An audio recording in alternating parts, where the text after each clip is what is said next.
The Word of God revealed. Howbeit, when he, the Spirit of truth, is come, he will guide you into all truth. St. John 16:13.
At the time of physical as well as mental and spiritual distress in this country and abroad, there was a seeking for divine reality.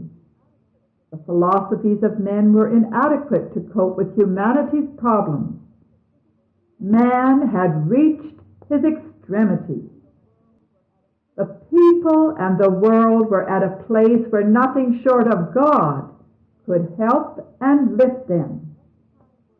Then came the electrifying words, God is here. And in our day and in our time, they found him, teaching and preaching in the little fishing village of Sayville, Long Island, New York. At his home in Sayville, believers drawn from all walks of life and racial abstractions gathered around the abundant banquet table to fellowship with the living Christ.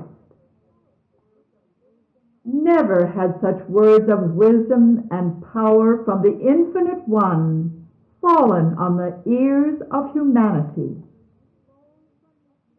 The words flowed from his lips in a never-ending stream.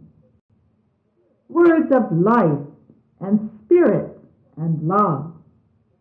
They were so numerous that the small staff who had voluntarily set about to transcribe them could not keep up with their transcriptions. nor could the press publish them all, and many of these wonderful words have been buried until this very day. Now a larger staff is busy getting them out to the press so the world can benefit. The following are jottings from the early notebook of one transcriber, recorded for the enjoyment and enlightenment of some, and as foundation stones toward a perfect world for others.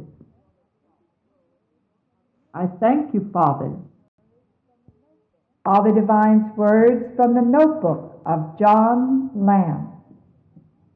Installment number 21. At the table tonight, a visitor who had been admitted contrary to the usual regulations because he appeared to be in need of particular help, testified that he had had no work for over 6 months, that his wife was in the hospital undergoing a serious operation, and that he had 10 children at home starving, and that he was in poor health himself. He wanted Father's blessing. Father replied as follows: when one is willing and when one is ready, God will act. Man's extremity is God's opportunity. I have thousands of calls, but humanly speaking, if I thought I was limited to some personal limited activity, such as that would touch and affect me considerably. But knowing that because I am at man's extremity, because I know that I get more calls from a material standpoint of view than any man could respond to, I know that the omnipotence of my name and the infiniteness of my spirit is sufficient to reach every emergency where I, as a man, could not reach. Therefore, I still the activity of the mortal version of myself, and I extend and speedily advance the activity of my infinite and impersonal self.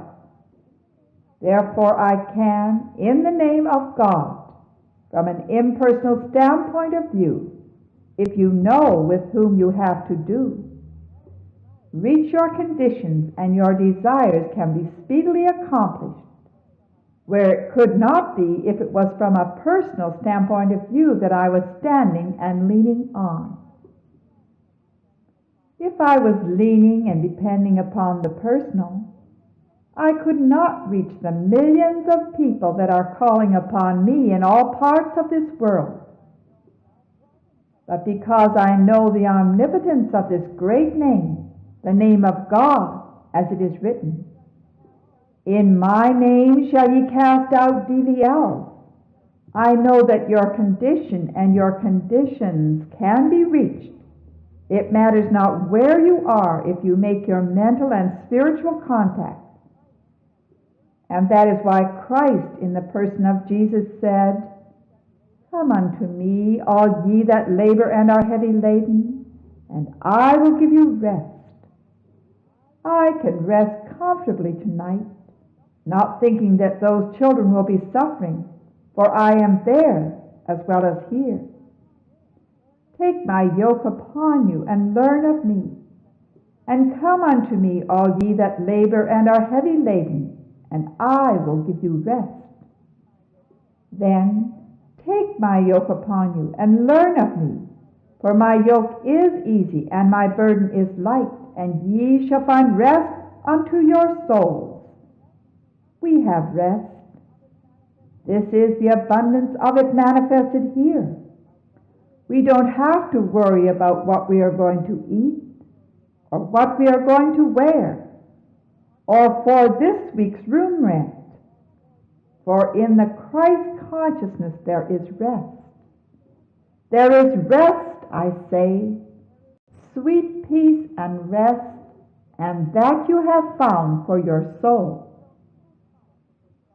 You don't need to take any thoughts what you are going to eat, drink, or wear for tomorrow. Consider the lilies that reap not, neither do they toil.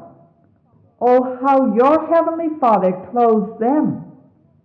For they are under the jurisdiction of the fatherhood of God and the motherhood of nature, and therefore they are controlled thereby. It is wonderful. Whether they are conscious of it or not, it is good for you to not be conscious or to be unconscious sometimes. That is why I say, still your conscious mentality. Now I know that that general condition in his home and in his family can be reached without my doing any personal thing. And that is why it can be reached, for I still my personal human, as it would be termed, activity. And I put in operation my mentality or spirituality, and the Christ within responds. So it is a great consolation to know that you can rest assured that the government is upon his shoulders. The responsibilities, obligations, and cares of the world are upon him and not upon you. I will take you and your burden, someone has said, through the Spirit, through the sins and through the praises, will set the prisoner free and will give the weary rest and will set at liberty them that are bound. You have been bound to obligations, responsibilities, and cares. You have been bound to wants and lacks and limitations, and adverse and undesirable conditions of every kind. But he that the Son sets free is free indeed. Now aren't you glad? Feel yourselves free as a bird to the tree, for Jesus Christ, your Savior, set you free. If you continue in my words that I speak unto you here and now, you will know the truth, and the truth will make you manifestly free. If you are not manifestly free and consciously free, you are free anyway, and I know it. But the truth will make you manifestly free and consciously bring it into your world. For this cause we can rejoice. We have nothing to worry about. Cease from your struggling. Cease to worry. Be still and know that the Spirit, which I am in you, the source of all supply, am God, your refuge, your strength, and a strong help in every need. So it is wonderful. Now I said that so that those here will know that if his call is a true and a genuine call, with substantiated faith and unshaken confidence, if his call is not to man or matter or personality, but to God, his prayer shall have been heard. For prayer is the heart's sincere desire, unuttered or unexpressed. It is written, before they call, I will answer, and while they are yet speaking, I will hear. It is a great consolation to know that your prayers have been heard, your prayers have been answered.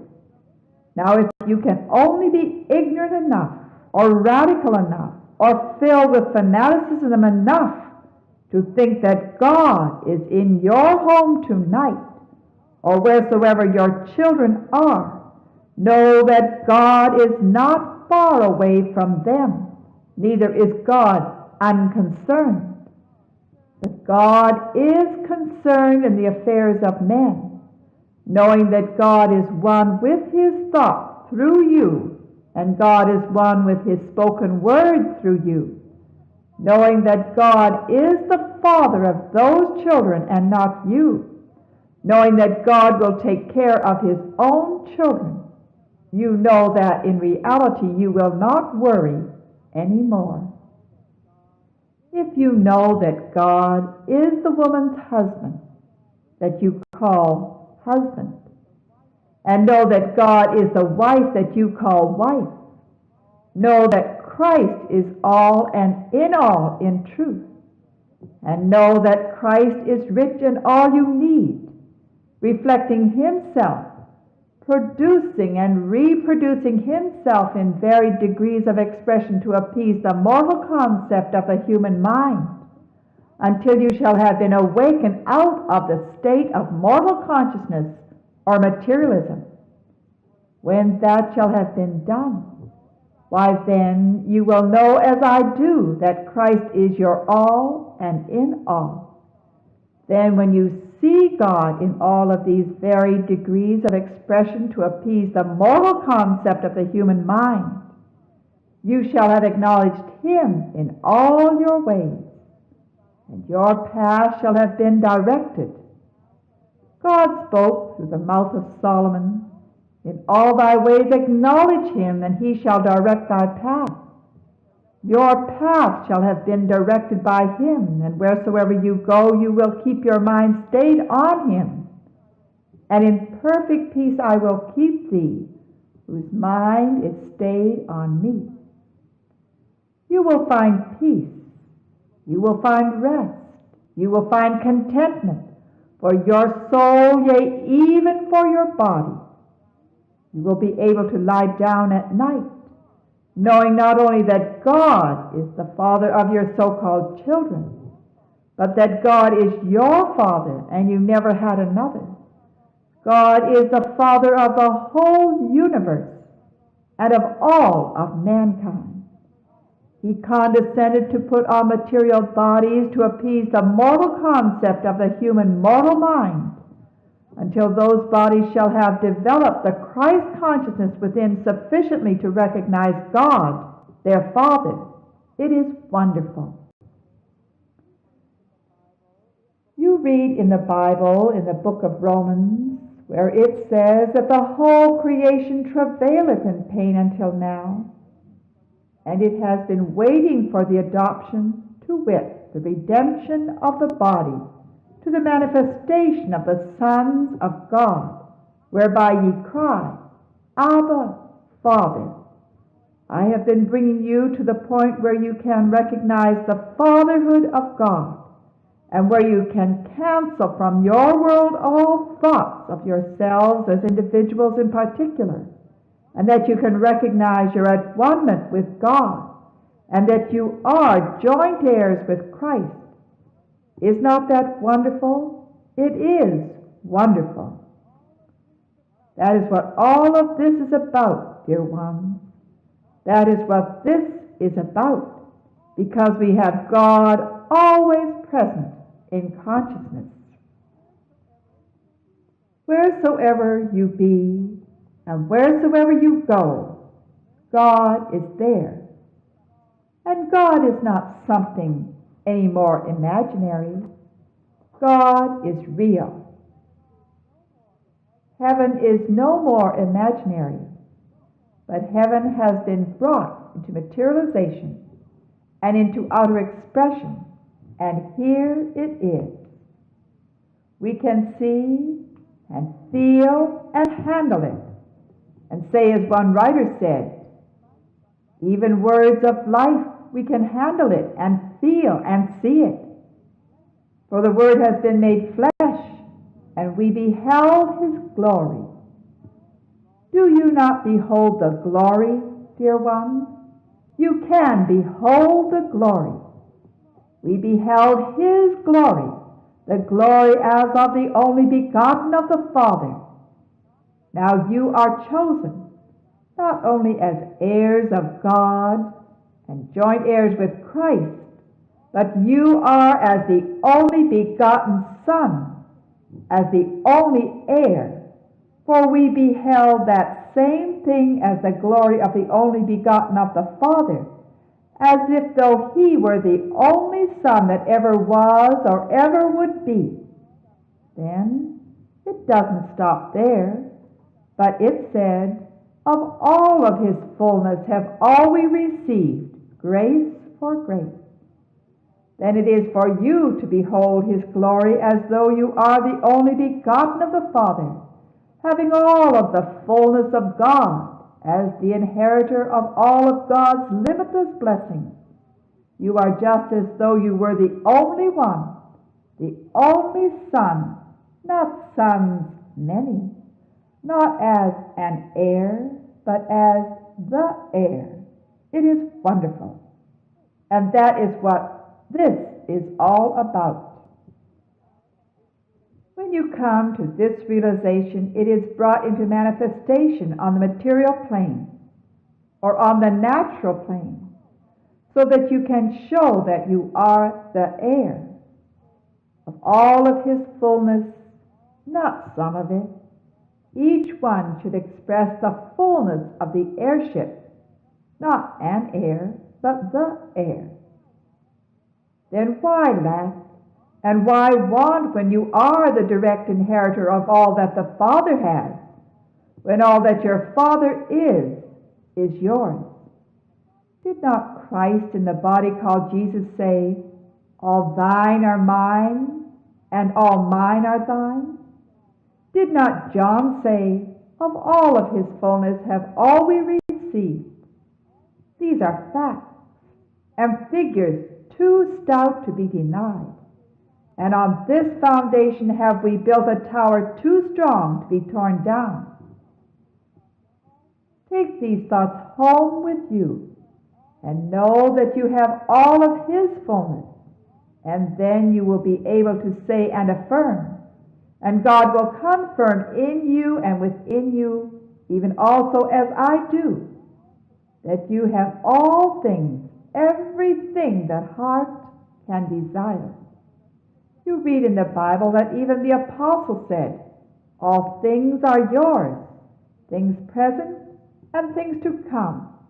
All things are yours, and ye are Christ's, and Christ is God's." Take these thoughts in, and you will have no more occasion to falter or to fear. There are so many men looking more like a man than I do. Some of them don't even have enough to feed a wife. Some of them don't even have enough to feed themselves. Why? Because they are limited in the material expression of man. They have looked on God only as spirit, and they have separated God from their bodies. And as far as they are concerned, God is not on the material plane with them, and therefore they have detached themselves from the limitless source of all supply and detached themselves from God's presence. I know that when I lie down, God lies down. When I get up, God gets up. When I go out in the car riding, God rides. And David said, "If I take the wings of the morning and fly to the uttermost parts of the earth, behold, God is there. God is with you wheresoever you go, because in him you live and move and have your being, and in you he lives, moves, and has his being." So when you lie down and when you get up, God gets up. And when you think you are asleep or someone thinks you are asleep, God is in your sleep. And wheresoever you go when you think you are asleep, why, God goes there. Some will say, such and such a one is gone to sleep. Well, if you have gone to sleep, God has gone to sleep. Now, if you take these thoughts unto yourself and preach them, they will come into expression in your lives. And God will soon show you that he is present in all your works and all your ways. And it will be a matter of impossibility for you to make a failure. It will be a prayer and the testimony of Jesus, Emmanuel, being interpreted, God is with us. God has always been with us, but that is the reason God had to come forth in that body called Jesus to verify the statement of the children of men. Isn't that so? And there he materialized himself as being called the Son of God. Mrs. J. was in the Kingdom today, and upon being asked to speak, she testified that Mr. Lanyon was not doing much lecturing at present, that he was just being quiet and having silent broadcasts of the message, and that it did not seem to be necessary to say very much. Father replied as follows: "That is a wonderful place to be, when you realize that you can do that. But you must plant the seed first. There are places where people plant fruit and sod. They plant them and they leave them be. There is a place up the country here now where a party planted on a farm so much hay and barley for the stock. They have sowed it down, and it is supposed to last from 3 to 5 years. Every year it will come up, and they will not have to do anything for the next 3 to 5 years except reap it. So that is the mystery of this life and this love. When you see it has been rightfully and righteously planted in the soil of the souls of the children of men, you don't have to worry. You know that it will come forth, and it will bring forth fruit after its own kind. It is wonderful." So I suppose Mr. Lanyon feels that he can be silent for a little while and let the Spirit work, because he realizes that it is the Spirit and not a man that works. It is a wonderful place to be. He said to me in his last letter that he was so glad he had found ways and means that he could advocate and demonstrate the impersonal life. He said by the recognition of God without, it gave him a chance to emphasize and advocate the impersonal life, and therefore causes them to direct their thoughts and mind from him, from the personal standpoint of view. For it is not everyone that would be radical enough to feel that fanaticism enough to sacrifice their lives for the name's sake, and thereby launch out and make such affirmations and declarations about the perfect standard of love. So therefore he seemed to be happy now, and happier than ever before, to know that he could advocate this impersonal life, and the government will be upon his shoulders. It is not that one must necessarily contact me from a personal standpoint of view, but where they need not contact me personally, they need not contact anyone personally. This was said in reply to testimonies by Mrs. J. and Miss Davidson to the effect that they were finding the same thing Father was teaching wherever they went. Father continued as follows: "Where they must not contact this body, they must make a visible sacrifice of all bodies. As I say in so many of the churches, it is not necessary for anyone to contact me personally, and then and there the ministers will look at the members and as much as say to them, 'Even Father says you need not go to him personally,' and then they turn right away and want them to go to them personally, or go to that material church. Now I am canceling all material expressions.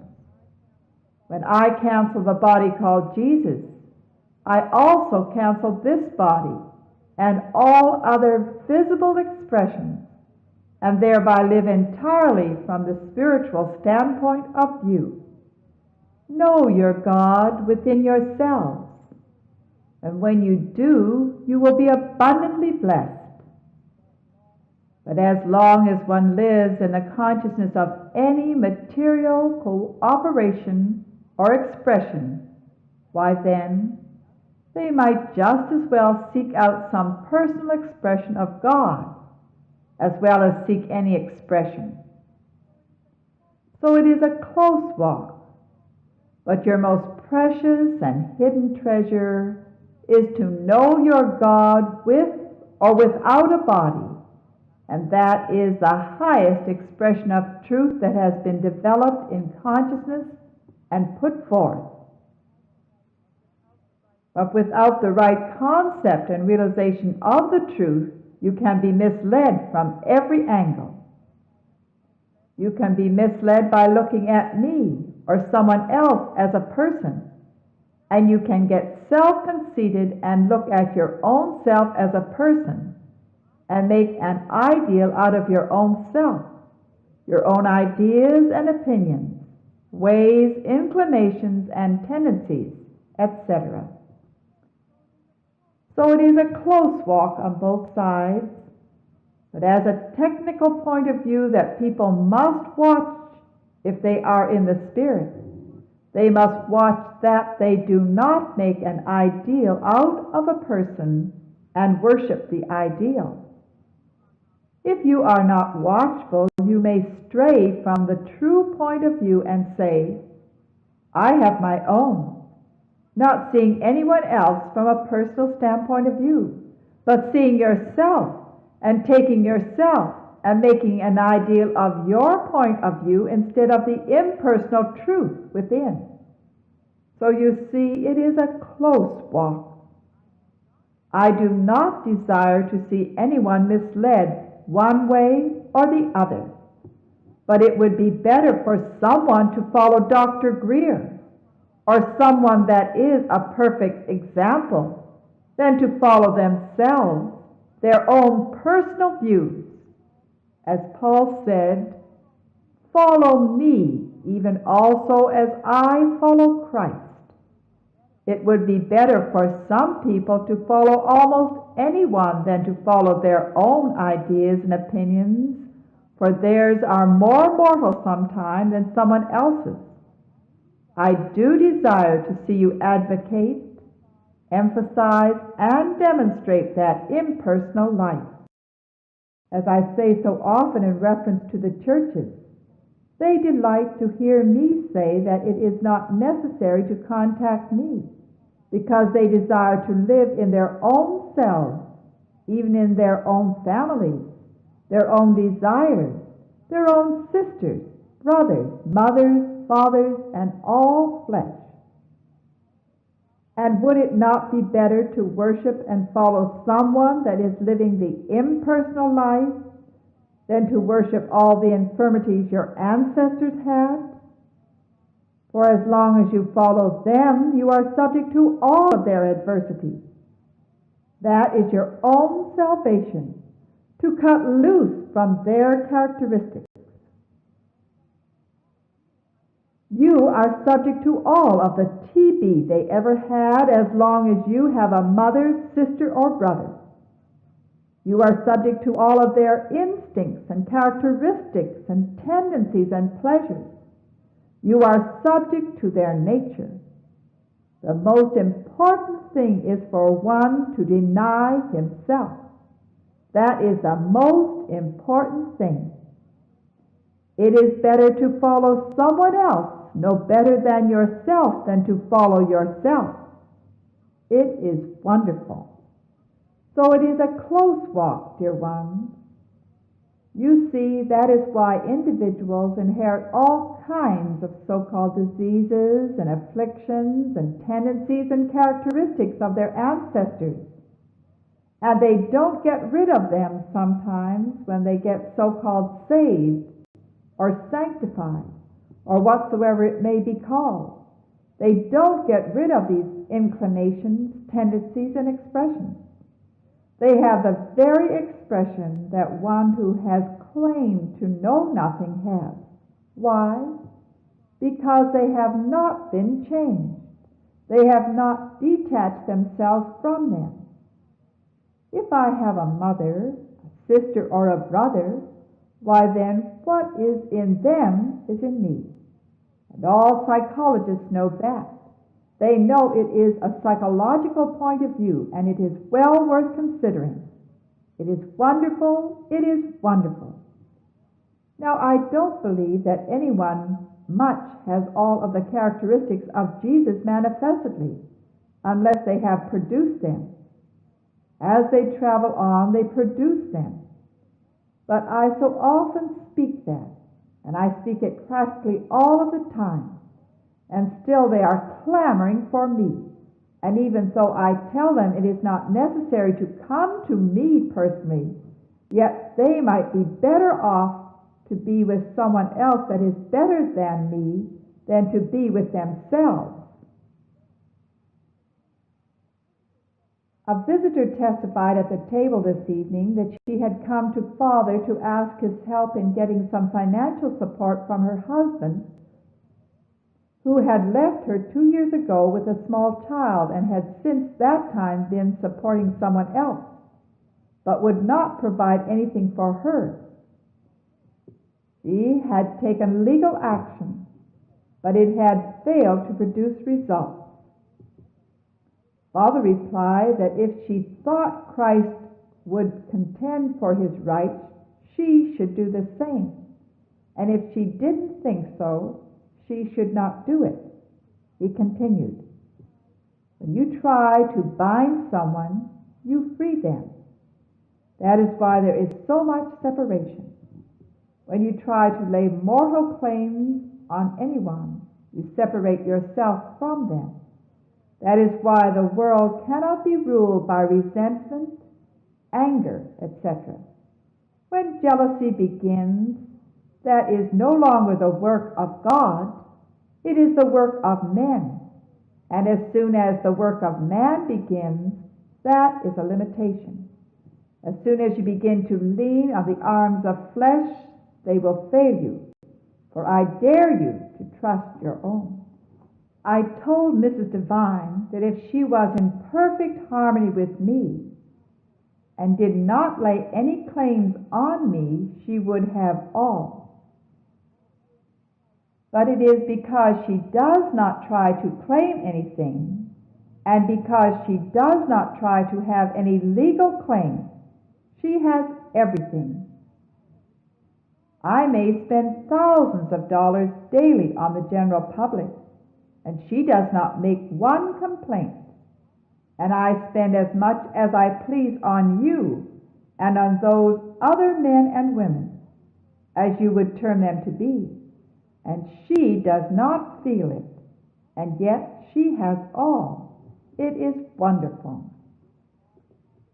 God condescended to impute unto men, because of the hardness of their hearts, this love that will melt a heart of stone. I put before you a love that is beyond utterance, and this love is a sample and example for men and women in all walks of life, that you may be even as I am. Lay no mortal claims on any material thing, relaxing your conscious mentality and recognizing all things are given unto you, allowing the Christ within you to realize his at-one-ment as being you, as being the inheritor of all that you have, and hence you being an inheritor of all that is in the world.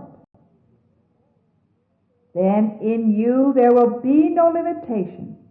There will be no terrors. There is no limitation to me, and there will be no limitation to you when you know yourself. For as I have brought to the surface the truth that I have quoted for a few days, and I desire the whole world to know it, that you are the only begotten of the Father, and that you have all things as well as I. Not that you are an heir or a joint heir with Christ, but you are the only begotten of the Father. You are the sole beneficiary of your Father's inheritance, as though you were the only begotten of the Father.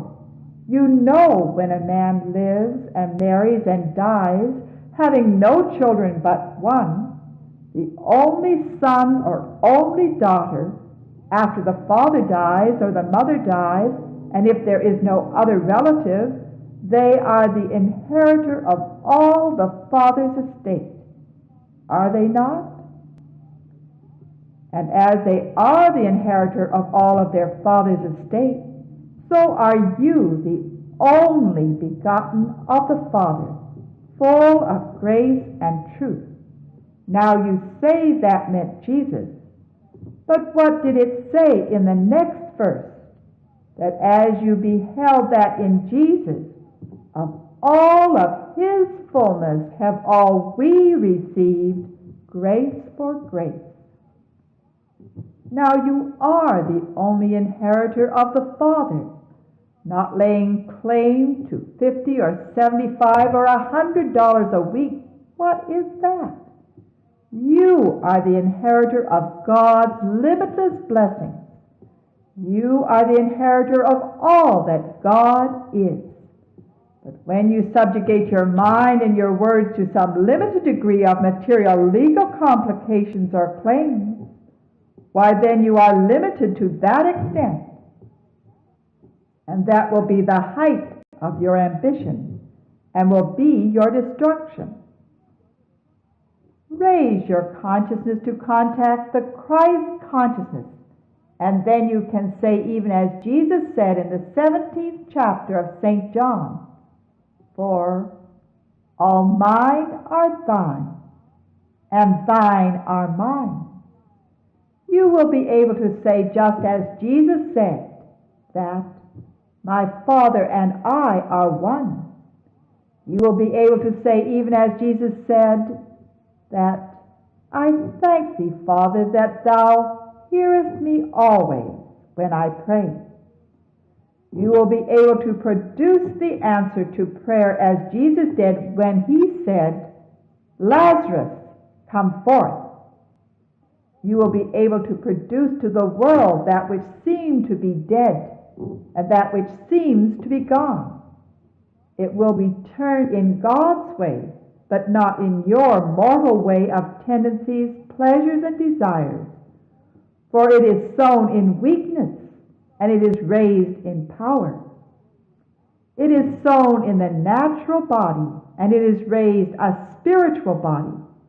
Therefore it is being raised in another body in a likeness as pleases God, that you might lose your mortal view of the individual and of everything, that you might know your God, and that he is all in all, that God is your Father, and that you never had another.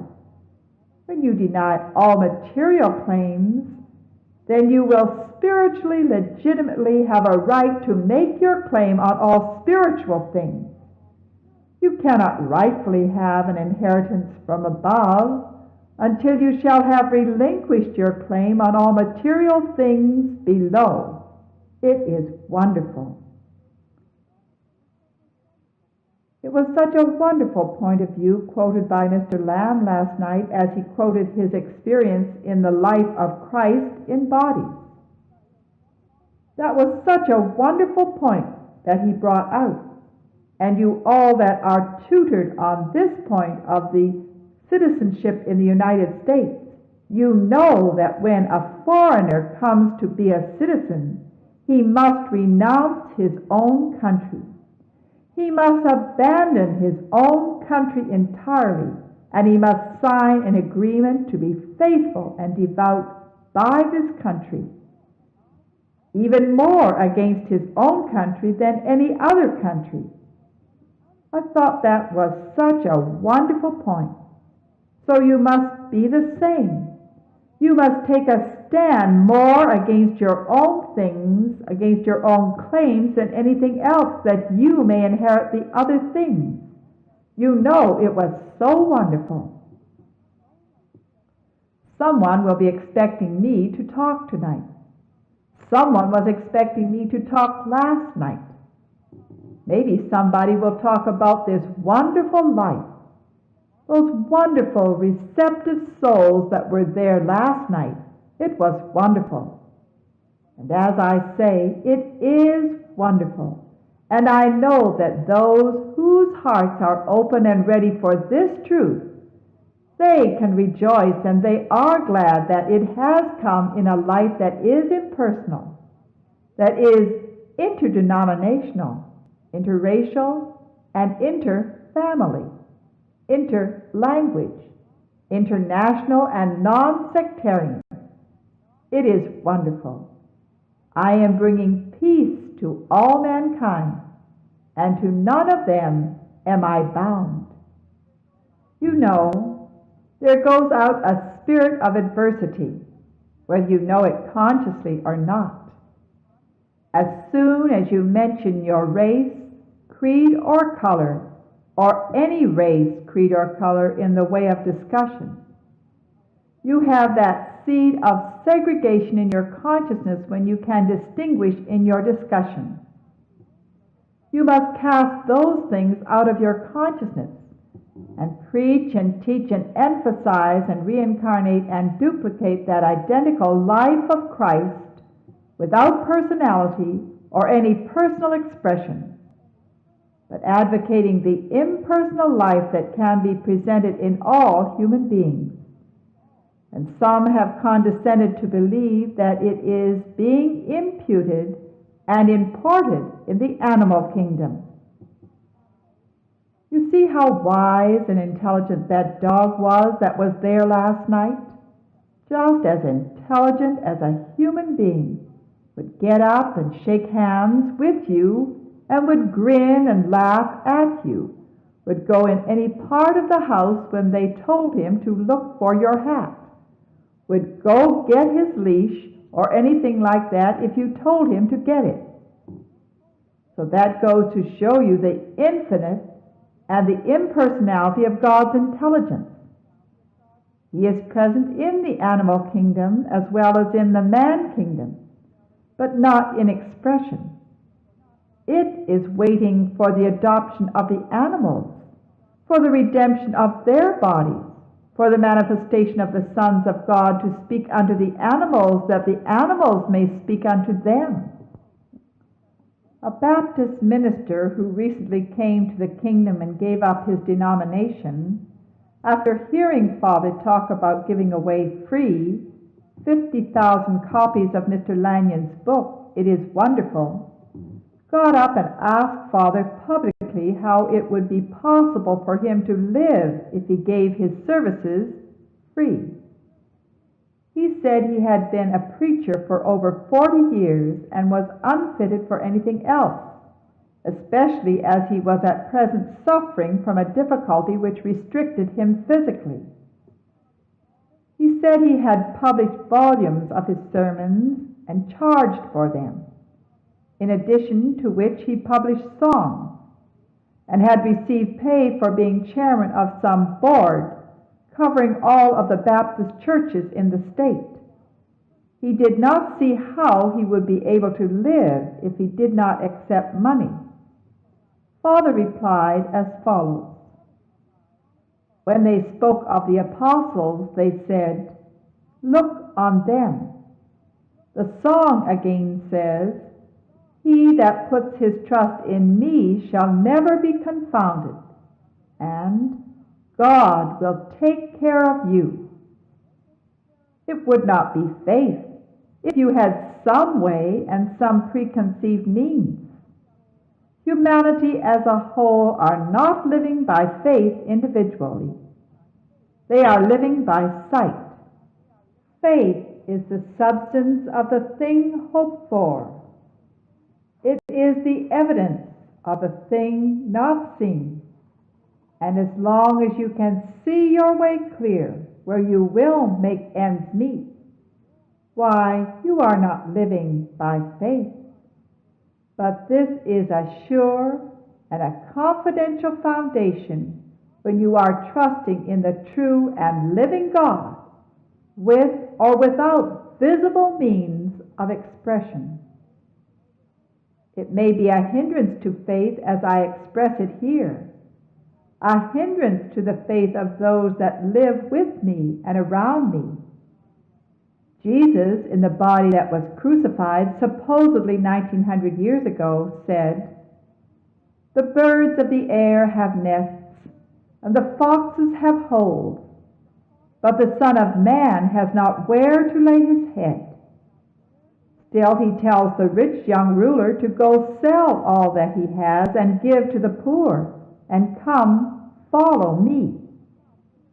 The expression of this appearance here, it may have been individually for this seeming conflict to arise against me, as if though I would have had to have given up this place here, so that it would arouse your minds out of materialism and out of the visible means of spirit, that you as a whole that have been trusting in me might trust in me from an omnipotent, infinite standpoint of view, and not from a limited material standpoint of view of the demonstration. As long as my co-workers, students, and friends, or whatsoever they may be called, have a visible means of support, and they can see me as a rich man, they are not seeing God. When you see me as a rich man that has a plenty to meet your demands, you are still trusting, as far as you are concerned, in uncertain riches, though I am not seeing myself that way, and I am not trusting that way or in what I have in outer expression, but I am trusting myself in that which I see not, and that which I might be termed, mortally speaking, to know not. But I know that when the time comes that I am supposed to meet any emergency, I will be there, for I am there now. Therefore, I'm not living in tomorrow. I'm living in today for tomorrow. As I was telling a party over the telephone, next year will be this year when next year comes, and next month and next week will be this month and this week when they come, and tomorrow will be today when it comes. In that version of speaking, tomorrow will be today when it gets here, and today is the day of salvation. We have enough bread here for you today, and I am not studying about tomorrow. Well, you may say, you will buy it. Well, I will. I will have the money to buy it. You are justified by faith and not by sight. You will always have peace with God if you live by faith, if you trust God as God and not as man. If you try to trust God as man, you will not have peace with God. Years ago, I did not do as much as I am doing now, because I tried to appease the mortal concept of the human mind, and such as that, giving them money to pay off the mortgage on the house, or to pay off the mortgage on the church, or to pay off their taxes, etc. But that did not do them any good. They did not see me as God. They saw me as a rich man. There was a preacher from this small church out here in Patchogue, and he, in some way, wanted $10,000 from me. I'm not talking about dimes and nickels and quarters, and I gave him part of it. That was when I first moved out here, and I have never wanted for it.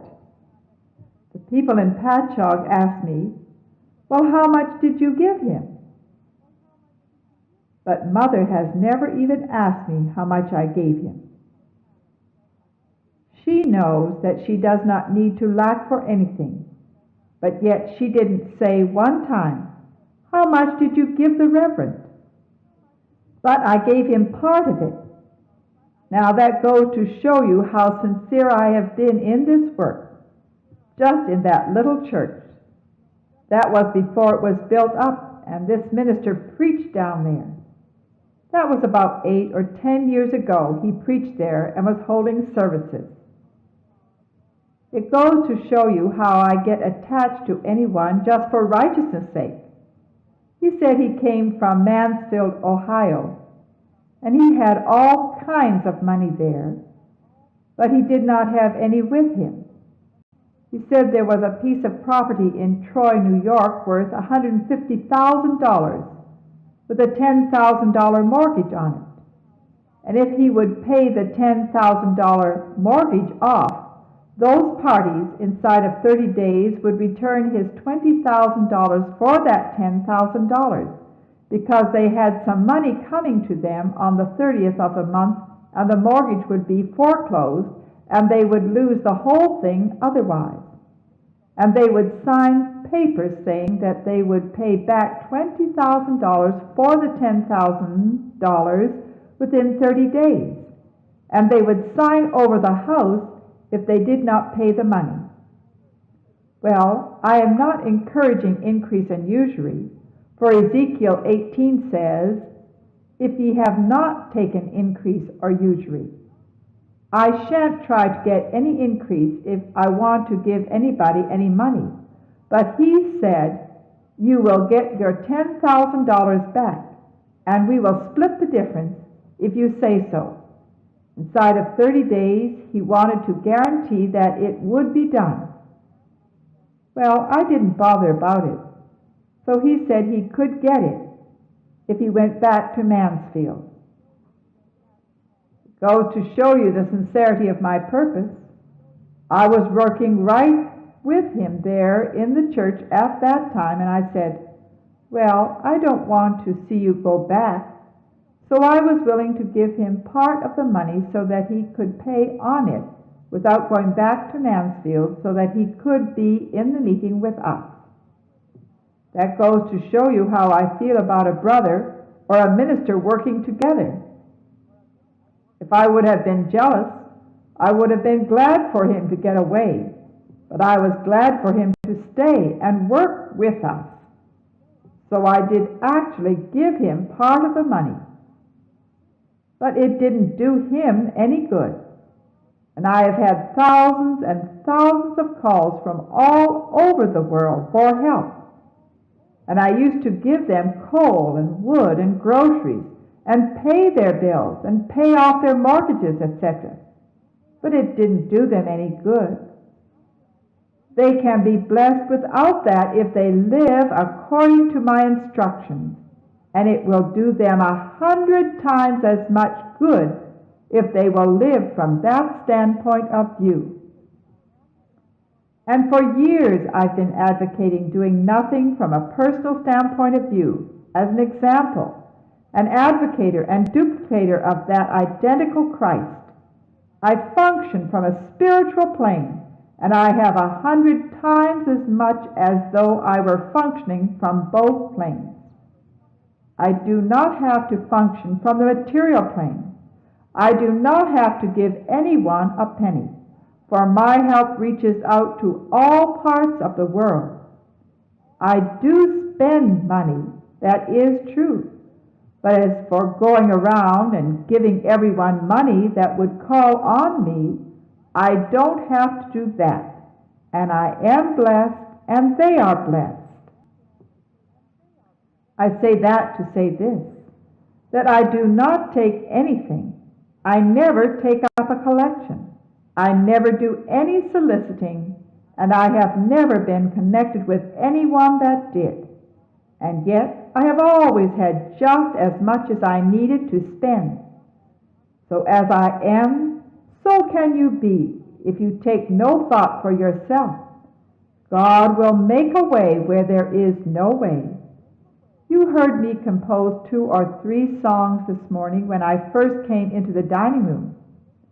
I compose songs daily, not only through this body, but through other bodies, those whose hearts have been tuned to sing God's praises. And yet I have never written one song ballad yet. I have never sold a song ballad or anything of the kind. And yet this little booklet that Dr. Greer wrote about me, that is a wonderful little book. And I think he said it cost $65 per thousand. He said he sent out 3,000 of them. And I think I heard him say the other day that someone sent him a check for $1,000. So he spent $195 for those little booklets.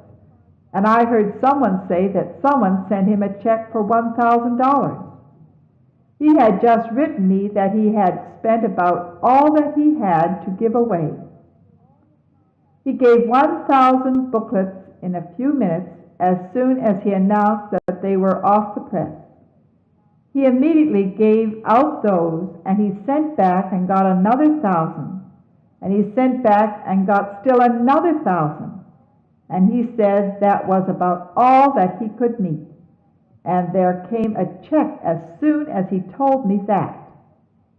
From whence it came he may not know himself, but the check came, and better it is that he should not know, for it did not come from an individual. It came from God. So if God be for you, who can be against you? All you have to do is to give your whole time and talent and service and be willing to be washed by the Omnipotent One, and the Spirit will take care of the situation. But we must be willing to be lost in the will of God in all things. Our hostess last night was saying how I came to her the other morning saying how she recognized me, so that when she was calling on me so and asking me to come, someone rapped on the back door and smilingly said, "Will you let me put out your ashes?" She said she saw me. She had been wondering if she was worthy for me to come to her place. She lived down on Ocean Parkway in Brooklyn. She said the tears were streaming down her face, so she did not know what to say.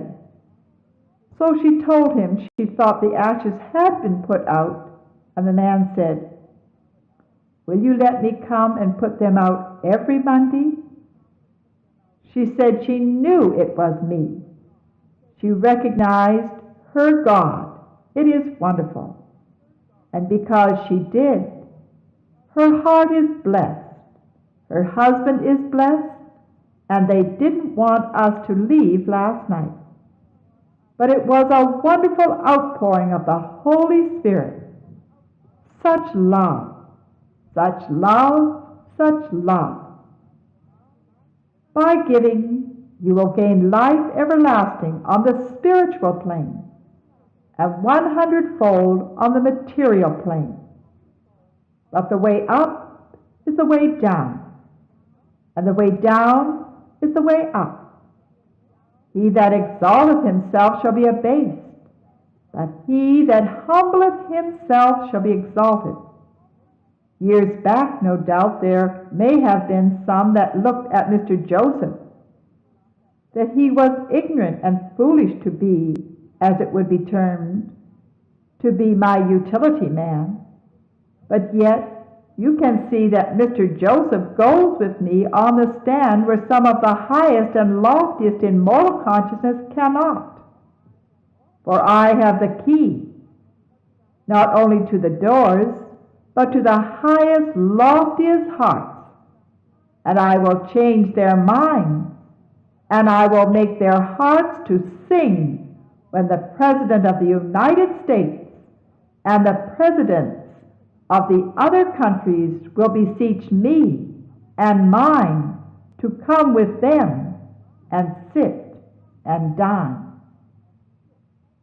I thank you, Father,